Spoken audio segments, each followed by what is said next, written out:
ओम सच्चिदानंद रूपाय विष्णुत्पत्त्यादि Hathaway तापत्रय विनाशाय श्री कृष्णाय वयम नमः। नमस्कार, स्वागत है आपका आचार्य वाणी में। मैं आचार्य डॉक्टर विक्रमादित्य आपके साथ हूं।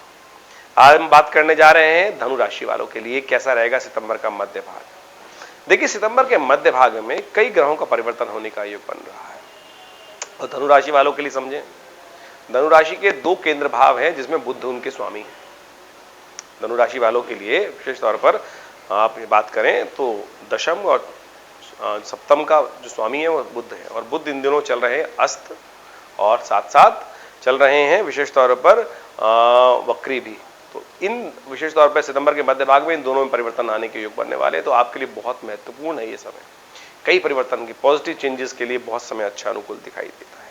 साथ साथ आपके भाग्य में चल रहे हैं सूर्य, वो भी परिवर्तन की तरफ जाने वाले हैं और भाग्य से निकलकर बुध के घर जाने वाले हैं और बुध का परिवर्तन होने का योग बन रहा है। और बुध आदित्य का योग बड़ा सुंदर माना जाता है। बुध आदित्य योग बड़ा मशहूर योग है, एक तरह से राजयोग की कार्य करता है। तो ये सारे के सारे आपके लिए कैसे रहेंगे और इन दिनों बड़े उत्सव भी पड़ने वाले हैं और कैसे आपके लिए उन उत्सवों में लाभ के योग बनने वाले हैं। छोटे छोटे कार्य जो आपके बहुत सारे कष्टों को दूर कर सकते हैं, उन सब रहस्यों को आपको समझ लेना चाहिए। नहीं तो क्या होता है, हम समय निकलने के बाद पूछते हैं अरे उस समय निकल गया, वो तिथि ऐसी थी, सुंदर थी, तो फिर हमको भूल जाते हैं। और ऐसे में कुछ तिथियां ऐसी भी आने वाली हैं कि जिनमें एक छोटा सा कार्य बहुत बड़ा आघात भी कर सकता है। तो ये सारे रहस्य हम आपको आज बताने वाले हैं आपकी राशि के अनुसार से। तो उन सब रहस्यों को आपको समझ के कार्य करने का प्रयास करना चाहिए। तो धनु राशि वालों, सबसे पहले बात कर लेते हैं पंचांग की। 11 तारीख के पंचांग की, 11 सितंबर को पंचांग क्या कहता है। देखिए, 11 सितंबर का पंचांग बताता है कि उस दिन विशेष तौर पर द्वादशी तिथि है, भाद्रपद मास की कृष्ण पक्ष की, सोमवार का अवसर है और गोवत्स द्वादशी उस दिन पड़ रही है। और आपकी राशि के अनुसार से यदि हम बात करें तो धनु राशि वालों के लिए वो दिन थोड़ा भारी दिखाई देता है, स्लो रहेगा। आप लाख प्रयास करने का काम करने का प्रयास करेंगे लेकिन फिर भी आपके मनोअनुकूल थोड़ा सा भारी दिन दिखाई देता है। तो थोड़ा ध्यान रखते हुए आपको कार्य करने की जरूरत है। आपके विचारों के अनुसार से थोड़ा पॉजिटिविटी रहने की जरूरत दिखाई देती है, तब आपके लिए अच्छा रहेगा। उपाय उस दिन हम बड़ा सुंदर आपको बताएं कि उस दिन गौवत्स का पूजन करें, गाय का सेवा करें और विशेष तौर पर शुक्र के साथ चंद्रमा का योग बन रहा है और ये दिखाता है गौ सेवा करने का आपको प्रयास करना चाहिए। और साथ साथ उस दिन विशेष तौर पर एक और भी गोवत्स द्वादशी पड़ रही है, तो उस दिन गाय के दूध का सेवन नहीं करना चाहिए। आप गाय के बछड़े का पूजन करें, यह आपके लिए अच्छा रहेगा। तो आपको आगे बढ़ने के योग बनेंगे, अन्यथा थोड़ा कष्ट हो सकता है। 12 तारीख की यदि हम बात करें तो उस दिन त्रयोदशी तिथि है, मंगलवार का अवसर है और साथ साथ भौम प्रदोष बन गया है। त्रयोदशी और मंगलवार शाम के समय योग पड़ रहा है, तो इसलिए भौम प्रदोष। और भौम प्रदोष कहा जाता है कि समस्त प्रकार के कष्टों को दूर करने वाला होता है। जीवन में अशांति चल रही हो, उठापटक चल रही हो, परिवार में अशांति का योग चल रहा है, ऑफिस में अशांति का योग चल रहा है, साथ साथ ऋण आपको परेशान करे जा रहे हैं, तो ऐसे में भगवान का पूजन कर कर, भगवान का विशेष तौर पर गुणोदक के द्वारा या इच्छू रस से भगवान का अभिषेक करने से कहा जाता है बहुत प्रकार के कष्ट दूर करने के योग बन जाते हैं। तो ऐसे में हनुमान जी का पूजन करें, भगवान शंकर का पूजन करें, वो सारे अच्छे रहेंगे। लेकिन फिर भी थोड़ा सा दिन आपके लिए धन के हिसाब से खर्चे बढ़ाने वाला दिखाई देता है, तो खर्चों को कंट्रोल रखते हुए कार्य करने की आपको जरूरत है। एक बात का और ध्यान रखिएगा, 12 और 13 तारीख को गंडमूल नक्षत्र विद्यमान है जिनका नाम है अश्लेषा और मघा। ऐसे में कोई नई संतति, नया बच्चा जन्म ले रहा है परिवार में, तो उसकी मूल शांति अवश्य कराइएगा, अन्यथा वो बच्चा आप अपने लिए और बच्चों परिवार के लिए भारी रहेगा। 13 तारीख की ग्रहों का योगायोग को समझते हुए लगता है कि उस दिन चतुर्दशी तिथि है ग्रहों के योग के अनुसार से और बहुत सुंदर तिथि है। उस दिन विशेष तौर पर बुध का परिवर्तन हो रहा है, चंद्रमा का परिवर्तन होने के योग बन रहे हैं और ये दोनों के दोनों परिवर्तन आपके लिए बहुत सुंदर रहने वाले हैं। चंद्रमा भाग्य में चले गए हैं और ये आपके लिए उन्नति के योग बनाने वाले हैं। भाग्यवंत के द्वार पर खड़े रहें, गुणवंत भाग्य के द्वारा बहुत सारी अपॉर्चुनिटीज आपके समक्ष आने के योग बनते दिखाई दे रहे हैं। ऐसे में आप यदि अपने मनो और मस्तिष्क को एक कर शांत रहते हुए कार्य कर पाए तो बहुत सुंदर तरीके से लाभ के योग बना सकते हैं। इस दिन अघोर चतुर्दशी भी है, भगवान का अघोर स्वरूप का पूजन किया जाता है। अघोर मंत्र है मघोरेभ्यो अथ घोरेभ्यो घोर घोर तरेभ्या सर्वेभ्या सर्व सर्वेभ्यो नमस्ते अस्तुद्रूपेभ्य। शिवरात्रि भी है, मासिक शिवरात्रि, तो ऐसे में उनका पूजन करें, कल्याणकारी योग बनेंगे। एक बात का ध्यान रखिएगा, दोपहर को 3:36 तक भद्रा विद्यमान रहेगी, तो नए कार्यों को करने के लिए थोड़ा सा अंकुश रखिएगा। नए कार्यों में हाथ डालने से नुकसान हो सकता है, नए प्रोजेक्ट्स को हाथ लेने से नुकसान हो सकता है। 3:36 के बाद ही उसमें कार्य करने का प्रयास कीजिएगा।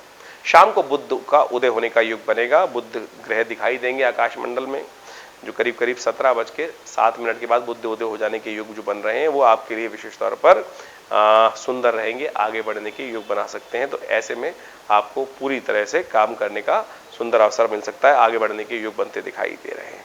तो बुध को ठीक करने के लिए कुछ उपाय भी आप यदि कर लें तो बहुत सुंदर रहेगा। बुध के निमित्त जो उपाय किए जाते हैं वो है कि विशेष तौर पर गणेश जी का पूजन, गणेश जी को दूर्वा अर्पित करना, गणेश जी के भगवान शंकर के मंदिर में जाकर बिलपत्र अर्पित करना, ये सारे उपाय बड़े सुंदर हैं, इनको कर कर आप लाभ ले सकते हैं। 14 तारीख की यदि हम बात करें तो उस दिन अमावस्या का योग है। बृहस्पति का वार पड़ रहा है, गुरुवार पड़ रहा है और पैतृक कार्य के लिए अमावस्या सबसे श्रेष्ठ मानी जाती है। बृहस्पतिवार का अवसर और अमावस्या का योग कहा जाता है अपने पितरों के निमित्त तर्पण करें, गरीबों को भोजन कराएं, विद्वानों को भोजन कराएं, ब्राह्मणों को भोजन कराएं, संत महात्माओं का आशीर्वाद लेने का प्रयास करें। इससे पितृ ऋण से निवृत्ति का योग बहुत सुंदर तरीके से बन जाता है। ग्रह आपके अनुकूल बने हुए हैं, मनोमस्तिष्क में अच्छे विचार उत्पन्न होंगे, धर्म का साथ जितना लेंगे उतना ज्यादा सुंदर आगे बढ़ने का योग बनेगा। तो इसलिए धर्मरत रहते हुए कार्य करेंगे तो बहुत सुंदर है और मन आपका धर्म में ही रहता दिखाई दे रहा है। ये ऐसा योग साफ साफ बन रहा है, लेकिन थोड़ा आलस की प्रवृत्ति ज्यादा हो सकती है, तो आलस को त्यागे, इसको शुभ कार्य की तरफ प्रेरित हो तो अच्छा रहेगा आपके लिए। 15 तारीख की यदि हम बात करें तो उस दिन अमावस्या का योग है, लेकिन अमावस्या केवल 2 घड़ी के लिए विद्यमान है। तो 2 घड़ी के लिए जब अमावस्या हो तो पैतृक कार्यों के लिए अमावस्या प्रशस्त रहेगी। तो उस दिन सूर्य जल्दी उठकर भगवान सूर्य को अर्घ्य दीजिए, ये अच्छा रहेगा, आपके लिए कल्याणकारी रहेगा और ध्यान रखते हुए कार्य करें। इस दिन विशेष तौर पर ग्रहों का योग परिवर्तन की तरफ जा रहा है और ये परिवर्तन आपके लिए अच्छा रहेगा। जो परिवर्तन हो रहा है, चंद्रमा महाराज करीब करीब 11:38 पर वो परिवर्तन की तरफ जाएंगे, कन्या राशि में जाएंगे और ये कन्या राशि में जाने के कारण से आपके अंदर विशेष तौर पे आपके कार्यों में बहुत अच्छे से ऑर्गेनाइज करने का योग बन सकता है और आपके कार्यों का लाभ आपको ही मिलने का योग बनेगा। तो इसलिए बढ़िया होकर काम करने का प्रयास कीजिए, विश्वास रखते हुए कार्य करने का प्रयास कीजिए कि कोई आपका कुछ बिगाड़ नहीं सकता है। आपको अपने कार्य में मस्त रहते हुए कार्य करना है, इस बात का ध्यान रखते हुए कार्य करेंगे तो बहुत सुंदर रहेगा।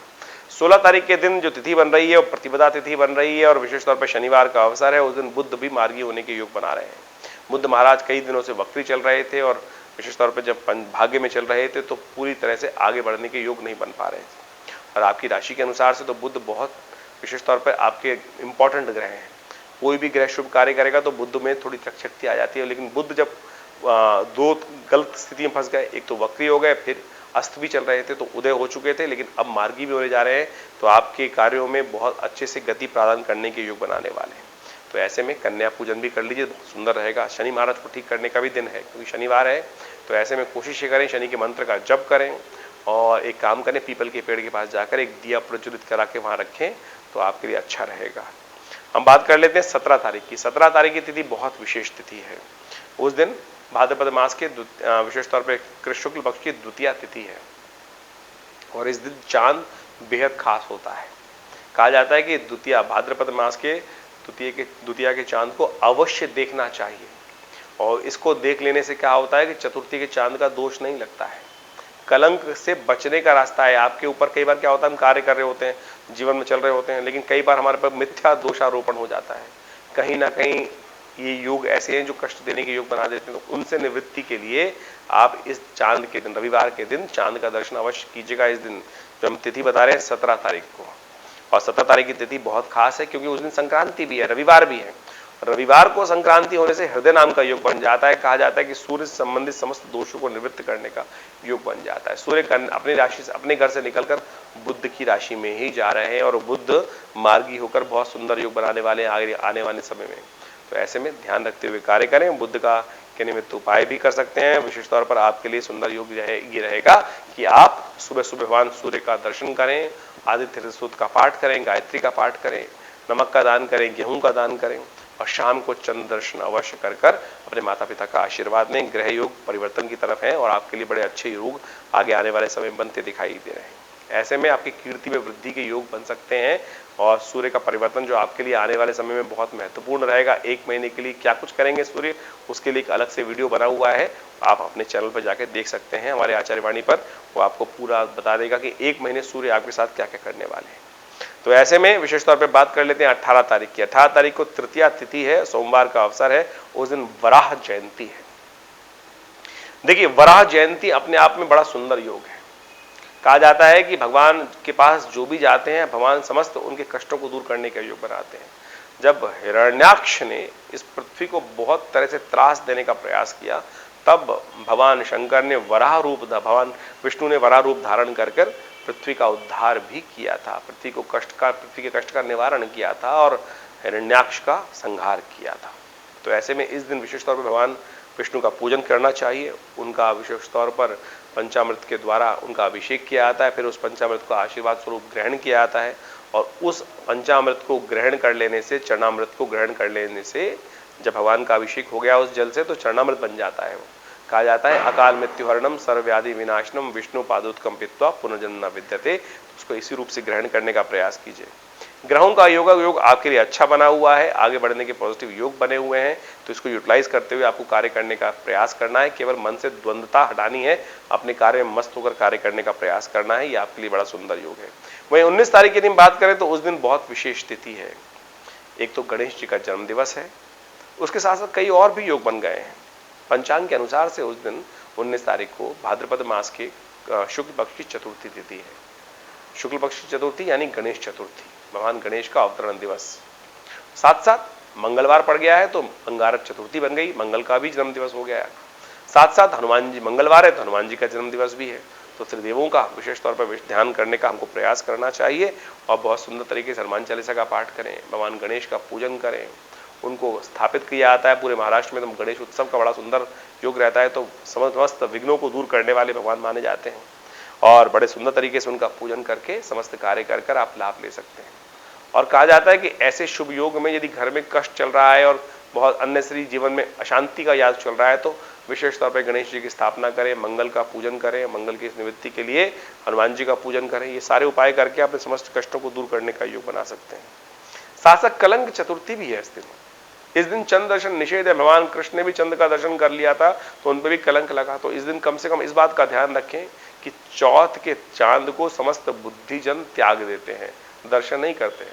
चंद्र दर्शनीय है लेकिन चौथ का चांद दर्शनीय नहीं है। ये ज्योतिष का महत्व है। योग ऐसे बन रहे होते हैं कि जो कलंक लगा देते हैं। फिर आप मत रोइएगा कि हमने तो कुछ किया नहीं गलत, फिर भी हम पे कलंक लग गया। तो उस दिन हमारे यहाँ एक कार्य बनाया गया, पहले उस पर्व का नाम पत्थर चौथ रख दिया गया। तो लोग पुराने जमाने में गली में पत्थर मारते रहते थे कि घर से बाहर ना निकलो। किसी को अहित करने के लिए नहीं होता था, लेकिन उनके भाग्य को सुदृढ़ करने के लिए कहा जाता कि निकलोगे तो कलंक लग जाएगा, फिर आप दोष दोगे। तो इसलिए पुण्य कार्य के तौर पर इसको समझाने का प्रयास किया जाता है। तो इसको करने का प्रयास कीजिए। लेकिन एक बात का और ध्यान रखिएगा, गणेश चतुर्थी कोई शुभ मुहूर्त नहीं है। गणेश चतुर्थी जो है विशेष तौर पर चतुर्थी रिक्ता तिथि मानी जाती है। बहुत सारे लोग अज्ञानता के कारण से इस दिन नए कार्यों को आरंभ करने के लिए, क्योंकि भगवान गणेश जो है विघ्नहर्ता माने जाते हैं, तो इसलिए लोग नए कार्यों को आरंभ करने के लिए इस तिथि को मान लेते हैं। चतुर्थी रिक्ता तिथि है, पंचांग इसको मुहूर्त नहीं मानता है।